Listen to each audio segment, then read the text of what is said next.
Assalamualaikum warahmatullahi wabarakatuh. Apa kabar kalian semuanya? Sehat? Alhamdulillah. Pada kesempatan kali ini Bapak akan melanjutkan pelajaran minggu yang lalu. Minggu yang lalu Bapak sudah membahas mengenai pinjaman obligasi ya. Di pinjaman obligasi itu ada yang kursnya di atas pari atau lebih dari 100%, apari 100%, dan di bawah pari atau kurang dari 100%. Nah, apabila kursnya tidak sama dengan 100%, maka kita akan menghitung yang namanya agio obligasi. Agio obligasi itu kalau kursnya di atas 100%. Kalau di bawah berarti menghitung disagio pinjaman obligasi. Ya, itu pemahaman yang pertama. Yang kedua, bahwa pinjaman obligasi itu kuponnya, tanggal pembayaran bunganya itu akan dibayar setiap 6 bulan sekali. Pada contoh ini, bunga dibayar setiap tanggal 1 bulan 5 dan 1 bulan 11. Nah, kesimpulannya adalah apabila penempatan pinjaman obligasi yang tidak bertepatan dengan tanggal kuponnya, maka kita akan menghitung yang namanya bunga berjalan. Bunga berjalan itu dihitung dari pembayaran bunga terakhir sampai dengan tanggal penempatannya. Nah, minggu yang lalu sudah Bapak jelaskan bagaimana cara mencatat pinjaman obligasi yang kursnya di atas 100%. Nah, untuk kali ini jurnal pada tanggal 1 April transaksinya adalah ditempatkan 400 lembar pinjaman obligasi dengan kurs 96% ya. Berarti kalau kursnya di bawah 100%, maka kita akan menghitung yang namanya disagio obligasi. Disagio atau agio obligasi itu dihitung dari selisih antara kurs jualnya dengan nilai nominal. Kalau agio pinjaman obligasi dicatat di sebelah kredit, sebaliknya kalau disagio pinjaman obligasi dicatat di sebelah debit. Baik, sekarang kita hitung harga jualnya atau kurs jualnya. Jadi dijual 400 ya lembar, berarti terus dikali lembar dikali nilai nominal per lembarnya. Nilai nominal per lembarnya berapa?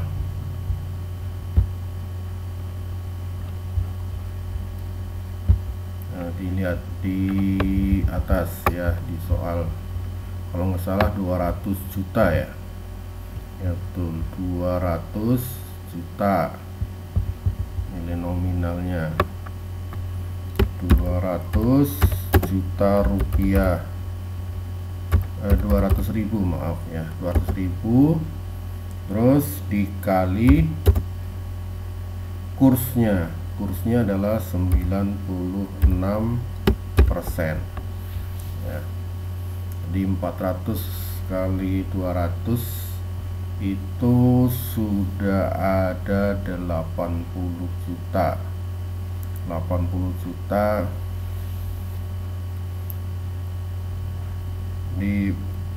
kita hitung ya, kalkulator. Jadi 400 dikali 200 juta dikali 96%, hasilnya adalah 76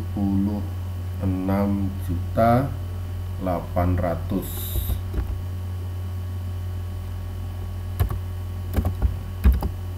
76 juta 800. Sementara nilai nominalnya adalah 400 lembar ya dikali dengan 200.000 rupiah. ini sama dengan 80 juta. 80 juta. Nah, nanti selisihnya itu adalah disagionya ya. Selisihnya itu adalah disagionya. Nah, ini disagio bukan agio.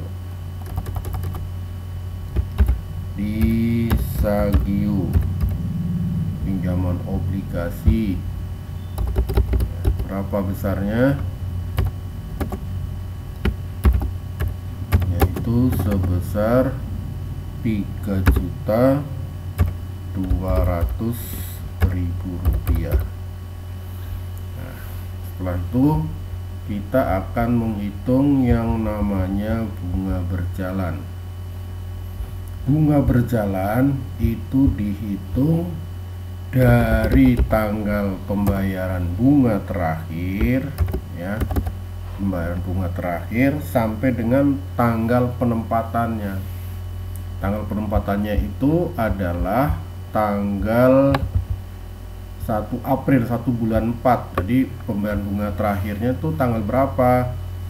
1 bulan 4, 1 bulan 5 atau 1 bulan 11.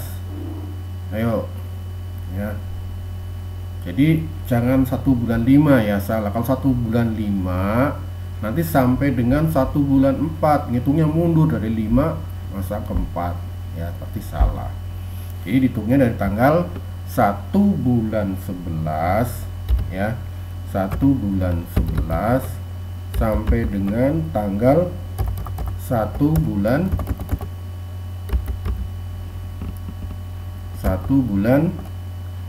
4. Nah, 1 bulan 4. Jadi ada berapa bulan? Ya, hitung 11, 12, 1, 2, 3 ya, 5 bulan, berarti 5 bulan. Ingat ya, bunga berjalan itu maksimal adalah 5 bulan ya. Bunga berjalan itu adalah 5 bulan. Kalau lebih dari 5 bulan berarti salah kamu ngitungnya ya. Jadi sekarang kita hitung. Bunga selalu dihitung dari nilai nominalnya ya. Tadi nilai nominalnya adalah 400 lembar, berarti ya dikali 200.000. Nah, ini adalah nilai nominalnya. Kemudian dikali 5/12, kemudian dikali bunganya. Bunganya adalah 12%. Nah, jadi sama dengan ya, jadi 4 ini adalah 8 kali 5 ya, jadi bunganya adalah 4 juta.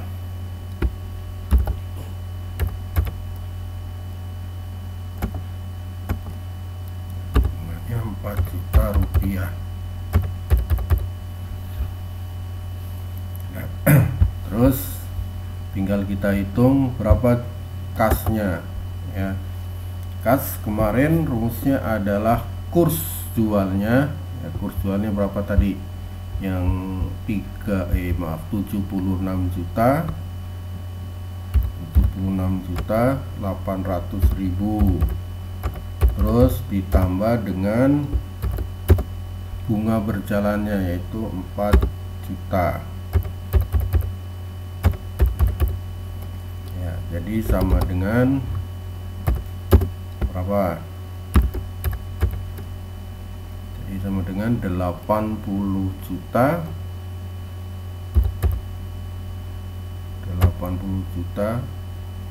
800.000 ya, betul.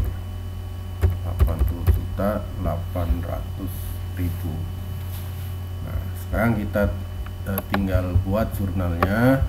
Jadi debit kas dari 80.800.000, kemudian disagionya adalah 3 juta 200.000. Kemudian biaya bunganya tadi adalah 4 juta. Biaya bunga itu adalah bunga berjalannya. Terus pinjaman obligasi yang ditempatkan itu dicatat sebesar nilai nominalnya. Ya, nilai nominalnya adalah 80 juta. Ya. Nah, ini harus dihitung jumlah debit dan kreditnya itu harus sama ya. Jadi situ jumlah debitnya adalah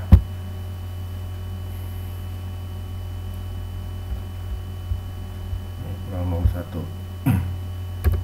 Jumlah debitnya adalah 84 juta, kreditnya juga 84 juta ya. Jadi betul. Nah, ini adalah kalau kursnya di bawah 100% atau di bawah pari. Yang di bawah pari timbul disagio pinjaman obligasi, itu yang pertama. Kemudian karena tanggal penempatannya tidak bertepatan dengan tanggal kuponnya, berarti menghitung bunga berjalan. Nah, itu prinsipnya ya. Nah, berikutnya adalah pada tanggal 1 Mei ditempatkan 150 obligasi dengan kurs 120% ya. Karena 120% maka timbul ya agio karena kursnya di atas pari agio. Kemudian ini penempatannya tanggal 1 Mei berarti bertepatan dengan tanggal kuponnya. Ya, kalau bertepatan dengan kuponnya berarti tidak menghitung bunga berjalan. Maka di sini biaya bunganya tidak ada. Kalau mau dihitung kan bunga berjalan kalau mau dihitung dari tanggal 1 Mei sampai tanggal 1 Mei kan 0 ya, nggak ada berarti. Ya, sekarang kita hitung ya kurs jualnya. Jadi 100 lembar ya dikali dengan nilai nominal per lembarnya yaitu 200 juta, kemudian dikali dengan kursnya yaitu 120% ya. Jadi sama dengan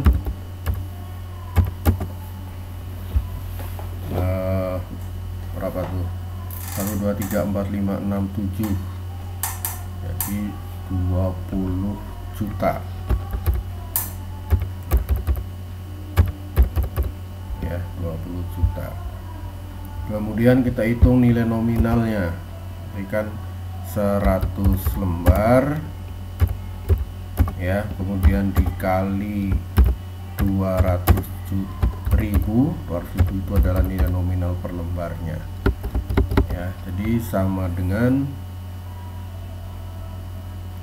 ini tadi yang atas salah ya, dikali 120%. Ini berarti yang 20 juta, nilai nominalnya 20 juta.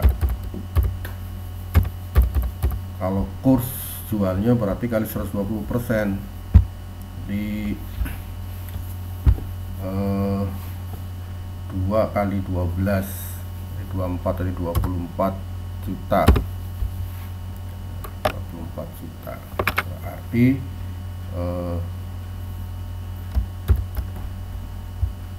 agio pinjaman obligasi itu adalah selisihnya adalah berapa ya, betul 4 juta.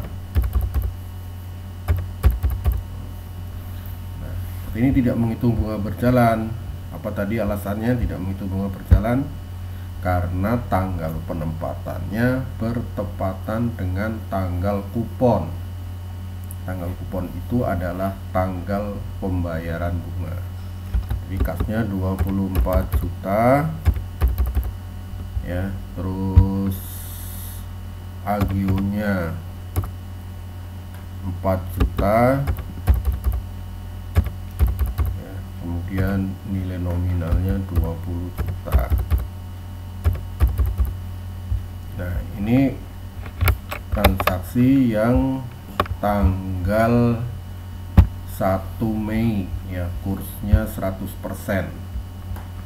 Terus karena bertepatan tanggal kupon tadi tidak menghitung bunga berjalan. Kemudian yang berikutnya adalah tanggal 1 Mei ya. Kita ingat bahwa bunga obligasi tadi dibayar setiap tanggal 1 bulan 5 dan 1 bulan 11. Berarti pada tanggal 1 Mei kita punya kewajiban untuk membayar bunganya. Nah, bunga yang akan kita bayar yaitu sejumlah obligasi yang sudah ditempatkan ya. Yang sudah ditempatkan tanggal berapa? Tanggal 1 bulan 3 itu udah ada 200 lembar. Tanggal 1 bulan 4 ada 400 lembar. Kemudian tanggal 1 bulan 5 kita sudah menempatkan tadi ya sebanyak 100 lembar.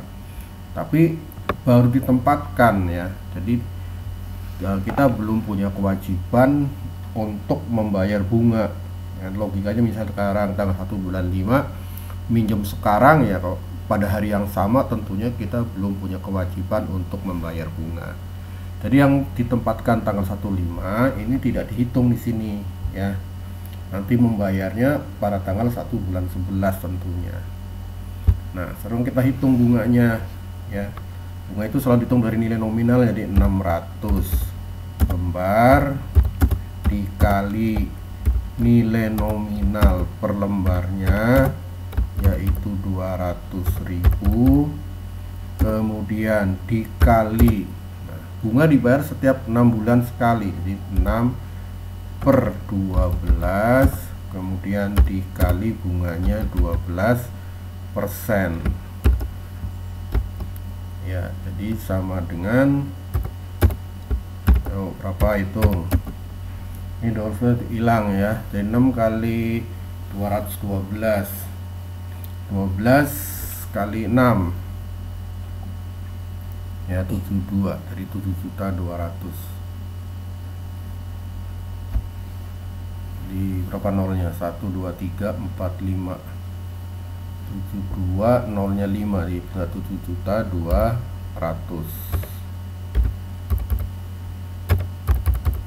ya, 7.200.000. Jadi debit beban bunga ya, 7.200.000, terus kredit